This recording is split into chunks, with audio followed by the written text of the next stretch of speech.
Today I'm going to talk about the 10 basic steps to self-publishing a book. These are the 10 basic steps that I followed when I published my very first book in the book series that I'm currently working on to Amazon. And of course, a lot is involved in each of the 10 steps, but I'm not going to go through every little detail of each step. I'm just going to kind of bang out the 10 steps. And then later we can discuss the details if you want to. Okay, so first of all, the first step is to write your first draft of your story. That means write it from chapter 1 all the way to the very last chapter. And that's a huge first step to write that completed first draft. That is huge. The second step is also really important, and that is to find at least 2 critique partners who you can swap stories with so that you can critique each other's work. And it's good if you find a critique partner who writes the same category or genre as you. Like, I write science fiction / fantasy, so it's preferable if I find another writer who also writes science fiction or fantasy. Then we swap stories. I read hers, tell her what I think was good about it, what was not so good. She does the same with mine. And then when I get my work back from her, I update my manuscript. I edit it, go back through it again. So that becomes my second draft. And it's good to do that, to swap stories with critique partners at least 3 times. So that means you should have at least 3 drafts of your manuscript done in this second step. And also one more thing about this step. If you're wondering where to find critique partners, a really good place that I found some is a website called Agent Query Connect. That's agentqueryconnect.com.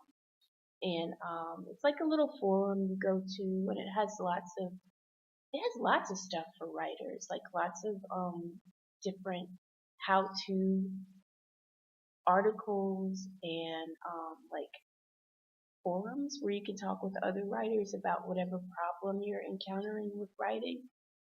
And it has one little section for people who are looking for critique partners. And I've used it lots of times and found some awesome critique partners there. Another site that I actually created before I found Agent Query Connect, and this helped me to find critique partners because I made my own website. It's called critiquemystory.weebly.com, and I let people post their story to say, hey, I need a person to critique my story. My story is about blah, blah, blah, blah. And then, other writers come along and they read it and then they say, okay, yeah, I'll critique your story. And you two can swap stories. So those 2 sites again were Agent Query Connect, and then my site is, let me make sure I'm giving you the correct site. Yeah, my site is critiquemystory.weebly.com. Okay, so after you've gotten through at least 3 drafts of your manuscript with critique partners, the third step is to get at least 2 beta readers. I used to think that beta readers and critique partners were the same thing, but they're actually slightly different. A critique partner is another writer who you exchange your story with in its early stages so that they can give you good advice about how to develop your characters, your plot, and your writing skills, and even your grammar. So that's why it's important that critique partners be experienced writers. A beta reader does not need to be an experienced writer. In fact, it's best if they're not. It's best if they're just a person who really, really likes to read, because that's your target audience. Now that you have more of a handle on what you really want your story to be, it's time to get it into the hands of someone who's like your target audience as like a testing ground. So your beta readers are your testing ground. The place where I found beta readers is Facebook. If you go to Facebook and then click on like that little search bar where you're searching for groups, just type in beta readers and you'll see there's like quite a few groups of people who just like to read. They're average people who are like, yeah, I'll be a beta reader. If you're a writer, send me your story and I'll let you know if I like it or not. And excuse me, I just burped. Sorry about that. Yeah, but anyways, so you just send them your story and then they're usually fast at reading because they like to read and they get it back to you really quickly and they're usually very honest too. They'll just tell you, I liked this about it, I didn't like this. So it's good if you do that at least a couple of times. Like I usually like to send my book to 2 beta readers and then when I get their critiques back or their reviews back, I update my manuscript based on what they say, and then I'll send it out again to a couple more beta readers just to be sure. And then after they give me a review back, I'll update it again. Okay? So your 4th step would be to update your manuscript according to what your beta readers said. Okay? So after you've updated your story, the next thing you need to do is hire an editor. Because now you have the story the way you want it to be. It's something that you feel pretty sure of. But you're not done with tweaking it just yet. Now you need an ultra super professional who's got an eagle eye for grammar, for plot holes that nobody else can find, someone who is trained to look for mistakes in books. And that is where your editor comes in. They're even better than a critique partner because this is what they do with their life. They edit books for a living. The thing is, editors are kind of expensive. So I found an editor who is not as expensive as most, but she is still very good. And I'll just let you know who she is. Her website is goodgirlediting.com. And I've used her for all of the books in my book series, and I'm really, really pleased with her work. She's very honest. She might hurt your feelings a little bit, but she'll do it in a nice way. Like she'll tell you what's wrong with the story, but in a nice way. But we writers are sensitive, so like I know I am. I get my feelings hurt anyway. But I love that she's honest because when I get her critique back, it gives me something solid to work with. And I know that my money hasn't gone to waste. And honestly, every time I take her advice and change something, the story really does get better. And the times that I have been stubborn and not listened to her, when I go back and read my story again, I'm like, I should have listened to her. It would have been so much better if I had. So yeah, goodgirlediting.com. She's an awesome editor. Okay, so the 6th step is when you get your edits back from your editor, you update your story again. So by this time, you should have at least 5 or 6 drafts. This is the 5th or 6th draft of your manuscript. That's how much it takes to like get a book self-published. Or that's how much it should take. Next step, after you complete that draft, 5th or 6th one, step number 7 is to hire a graphic designer for the cover. Now sometimes, when I first started writing, I thought, I don't need a graphic designer. I'm really creative. I can just make my own cover. It's true. I am very creative. Like, I love to make websites. Like I told you, I made that website for Critique Partners. But when it comes to cover art, once again, it's better to hire a professional, someone who this is what they do for a living, so they know the ins and outs of what looks good on a book cover. They know what's going to catch people's attention and what's going to sell your work. I don't know that much. I don't know as much as they do, so it's better to leave it to the professionals. Once again, this can be expensive, but I found a wonderful, wonderful, like just amazing graphic designer, cover artist who I'm in love with her work.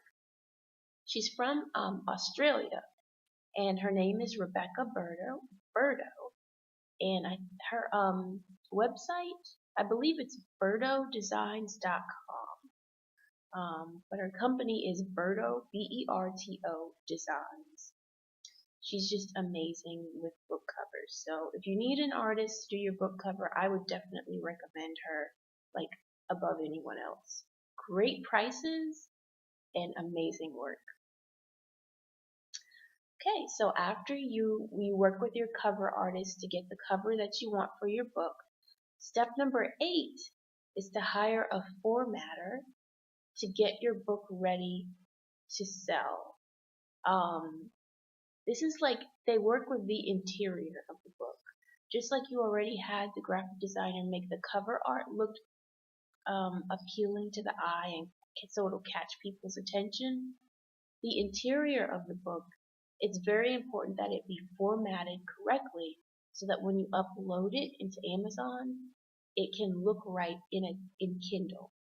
Because if you upload it incorrectly, it's going to look ridiculous and it's going to annoy readers. Or Amazon may not even accept it if it's not formatted correctly.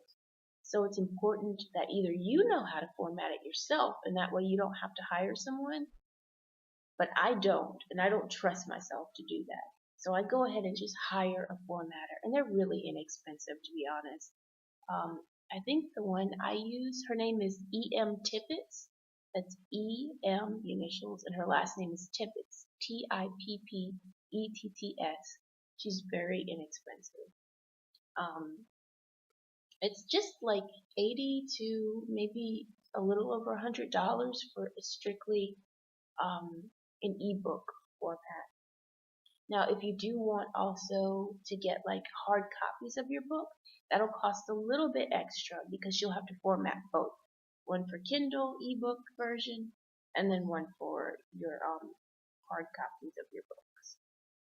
But still, she makes everything look great, and she even adds like little fancy stuff to the interior of your book to make it look all pretty and attractive to readers. Okay. So after you hire your formatter, step number 9, this is the exciting part. You are ready to upload your book to Amazon. So go to Amazon.com, just go to the home page, and if you scroll down to the bottom of the home page, at the very bottom you'll see like these lists of things, extra things that you can do other than shop. It's like, do you want to work for Amazon? Do you want to sell products with us? And one of those options is self-publish with us.